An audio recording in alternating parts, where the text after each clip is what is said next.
অনুব্রত মণ্ডলের ফোন বিতর্ক, আইসির মা এবং স্ত্রীকে নিয়ে অশ্লীল কথাবার্তা, এই সব নিয়ে জাতীয় মহিলা কমিশন বীরভূমের পুলিশ সুপারকে ডেকে পাঠানো হয়েছিল জাতীয় মহিলা কমিশনের তরফে। তবে জাতীয় মহিলা কমিশনে হাজিরা দেননি বীরভূমের পুলিশ সুপার।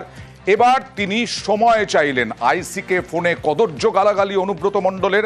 ঘটনায় বীরভূমের পুলিশ সুপারকে তলব করেছিল। কথা বলবো প্রতিনিধি ইন্দ্রজিতের সঙ্গে। ইন্দ্রজিৎ, পুলিশ সুপারের কি অবস্থান?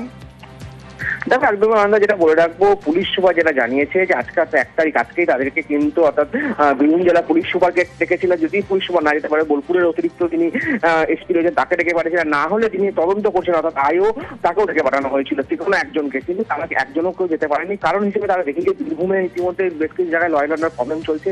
তার মধ্যে অন্যতম দেখিয়েছে লাভপুরে 2 জন বোমা বিস্ফোরণে মারা গেছে। এই সমস্ত বিষয়গুলির জন্য কোনো পুলিশ অফিসার যেতে পারছে না। এবং 6 তারিখের আগে কোনো পুলিশ অফিসার বা কোনো আধিকারিক যেতে পারবেন না।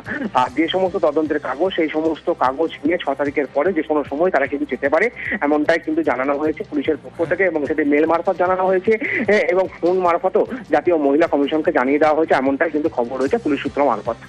কি জানতে চাওয়া হয়েছিল? কেন পুলিশ সুপারকে কেন তলব করা হয়েছিল? আমরা একদম যেটা বলে রাখবো, মূলত জানতে চাওয়া হয়েছিল যে তদন্তের অগ্রগতি কি রয়েছে, বা যে ধারাগুলি দেওয়া হয়েছে সেই ধারাগুলির কি জন্য দেওয়া হয়েছে, বা আরো কোনো যে জামিন অযোগ্য যে ধারা রয়েছে সেই ধারাগুলি কেন দেওয়া হলো না, এই সমস্ত বিষয়গুলি জানার জন্যই কিন্তু বীরভূমের পুলিশ সুপারকে ডেকে পাঠানো হয়েছিল। যদিও তিনি কেন জাননি, সমস্ত বিষয়টি একদম লিখিত আকারে মহিলা কমিশনকে মেল মারফত জানিয়ে দিয়েছেন। বেশ।